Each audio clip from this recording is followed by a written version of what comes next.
મિત્રો, સ્વાગત છે તમારું મારા આજના નવા વિડીયોમાં। તો મિત્રો, આજે આપણે બનાવીશું સોયા પુલાવ।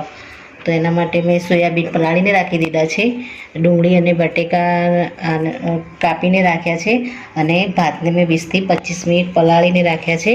હવે પાણી ગરમ કરી અને આપણે ભાતને પહેલાં થવા મૂકીશું। મિત્રો, પાણી મૂકી દીધું છે, થોડું ગરમ થાય એટલે આપણે એમાં મીઠું એડ કરીશું। તો પહેલાં સૌપ્રથમ આપણે ભાતના ભાગનું મીઠું નાખીશું। એમાં આપણે સાધારણ હળદર એડ કરીશું, જેથી કરીને ભાતનો કલર સારો આવે। અને એમાં આપણે અડધું લીંબુ નીચોવી દઈશું।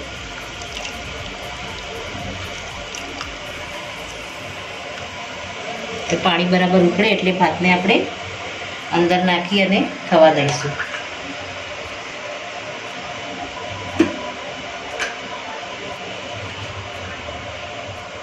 મિત્રો, આપણું પાણી થયું છે, હવે આમાં આપણે ભાત એડ કરી દઈશું। અહીંયા મેં 2 વાટકી ભાત લીધા છે।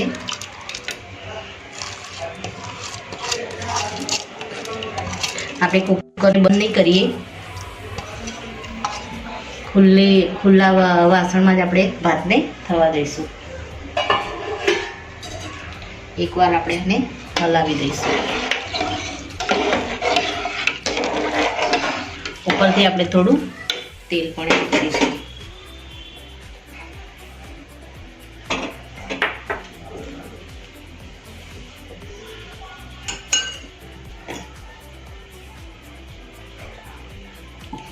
તો આપણે એમાં તેલ એડ કરી દઈશું। હવે હાઈ ફ્લેમ ઉપર આપણે આને સારી રીતે કૂક થવા દઈશું। મિત્રો, આપણા ભાત થાય ત્યાં સુધી આપણે સોયાબીનમાં આપણે મસાલા કરી દઈશું। તો પહેલાં સોયાબીનને આ રીતે બે ત્રણ વાર મેં ધોઈ દીધી છે। હવે આને આ રીતે હાથ વડે નીચોવી અને એનું બધું પાણી કાઢી લઈશું।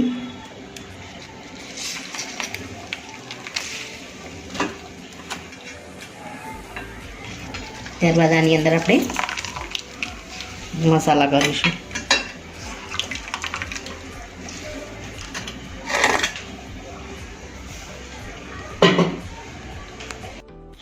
મસાલા માટે આપણે સૌપ્રથમ અડધી ચમચી હળદર એડ કરીશું। કાશ્મીરી લાલ મરચું છે, એને આમાં આપણે એડ કરીશું। ધાણા જીરુંનો પાવડર છે, એને આપણે આમાં એડ કરીશું। ત્યારબાદ થોડા ધાણા એડ કરીશું, અને એમાં લીંબુનો રસ નાખીશું આપણે।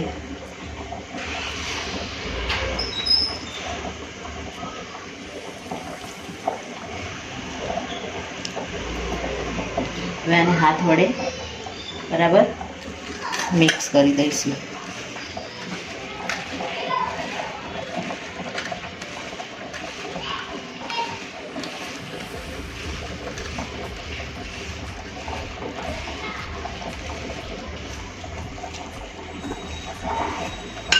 આમાં આપણે થોડું તેલ એડ કરીશું, જેથી કરીને મસાલા બધા આમાં લાગી જાય।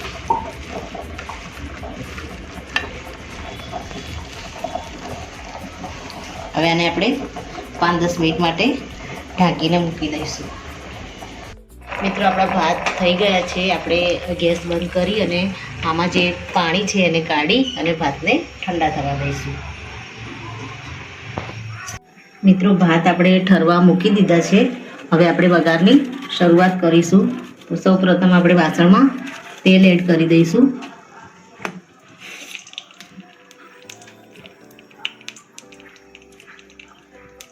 અને તમે ઘીમાં પણ વઘાર કરવો હોય તો તમે ઘીમાં પણ વઘાર કરશો તો આનો ટેસ્ટ ખૂબ જ સરસ આવશે।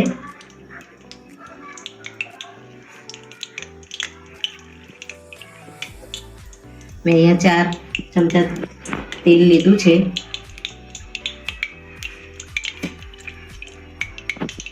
હવે આમાં આપણે બીજા ખડા મસાલા એડ કરીશું। સૌપ્રથમ 1 તજનો ટુકડો છે એ નાખીશું. મોટી ઇલાયચી એડ કરીશું. 2 નાની ઇલાયચી એડ કરીશું અને 3 થી 4 આપણે લવિંગને નાખી દઈશું.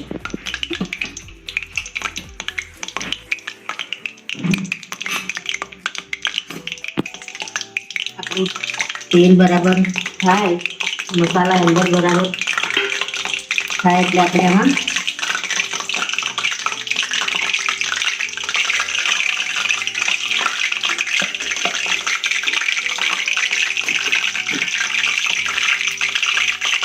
આપણે એક મરચું કાપીને લીધું છે એને આમાં એડ કરી દઈશું.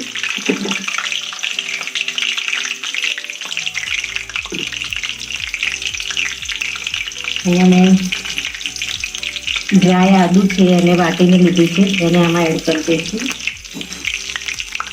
હવે ગાજરને એક નાનો ટુકડો ગાજર સમારીને રાખી છે એને આપણે આમાં એડ કરી દઈશું.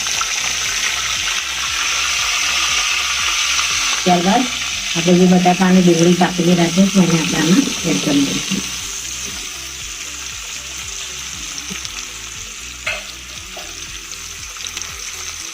હવે આને બરાબર હલાવી દઈશું.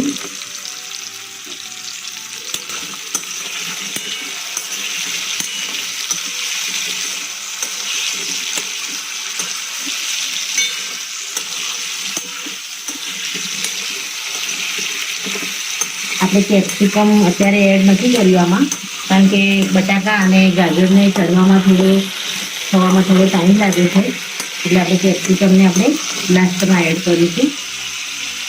થોડો આમાં લીલી કોથમીર એડ કરીશું.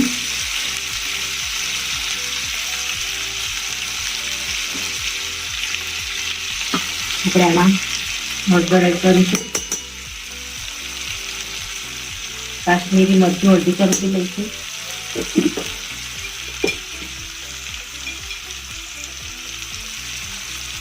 એક ચમચી આપણે તીખું મરચું લઈશું. આપણે આ પુલાવને થોડો સ્પાઇસી બનાવીશું. બધા મસાલા આની સાથે બરાબર આપણે ચડવા દઈશું. આમાં થોડું મીઠું એડ કરીશું. આપણે ભાતમાં મીઠું એડ કર્યું છે એટલે આમાં આપણે જે શાકભાજી મૂકી છે એના ભાગનું જ આપણે મીઠું એડ કરીશું.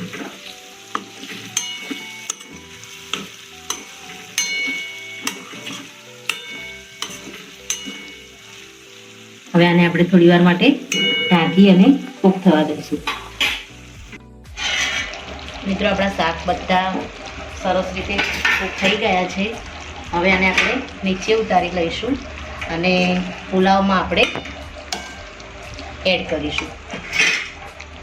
પ્રથમ આપણે નીચે આ રીતે શાક પાથરી દઈશું એનો વઘાર, એના ઉપર આપણે ભાતને આ રીતે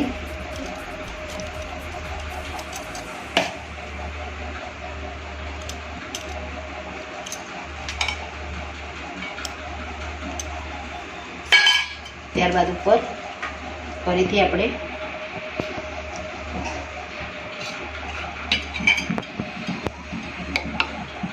મિત્રો આ રીતે આપણે બધો મસાલો આ રીતે સરસ ભાતમાં લાગી જાય છે અને ટેસ્ટ એકદમ સરસ આવે છે. આ રીતે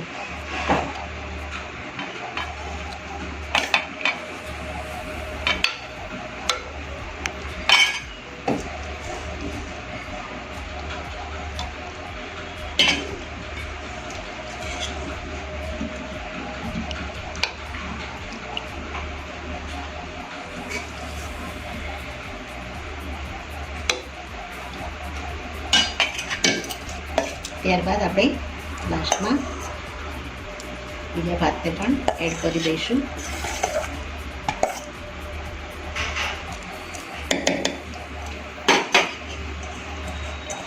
હાથ વડે આપણે બધા જ ભાતને આમાં લઈ લઈશું.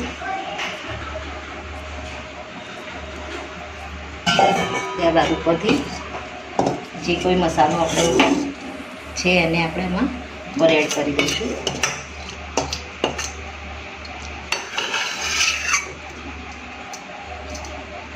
ઉપરથી આપણે કેપ્સિકમ જે ઝીણા સમારીને રાખ્યા હતા એ અને ટામેટા એને આપણે એડ કરી દઈશું.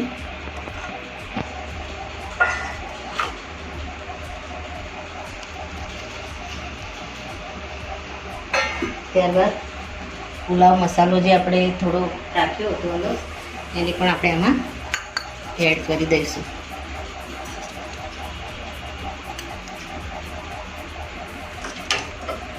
ત્યારબાદ આપણે ઝીણી સમારેલી કોથમીર એડ કરી દઈશું.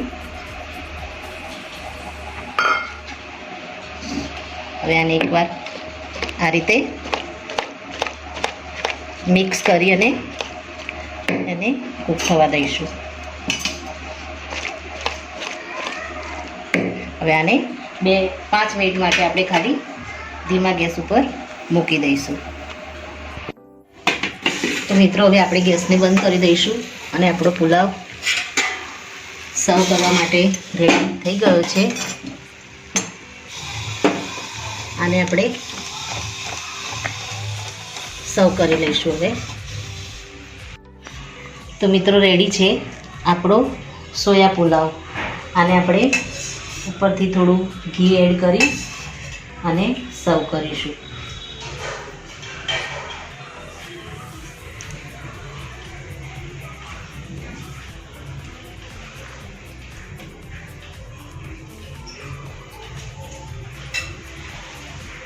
મિત્રો મારો આ વિડીયો અહીંયા પૂરો થાય છે. જો મારો આ વિડીયો તમને ગમ્યો હોય તો લાઈક કરજો, શેર કરજો અને તમારી ચેનલ દેશી સ્પૂનને સબસ્ક્રાઈબ જરૂરથી કરજો અને કમેન્ટમાં જરૂરથી લખજો કે મારો આ સોયા પુલાવની રેસીપી તમને કેવી લાગી. થેન્ક યુ મિત્રો.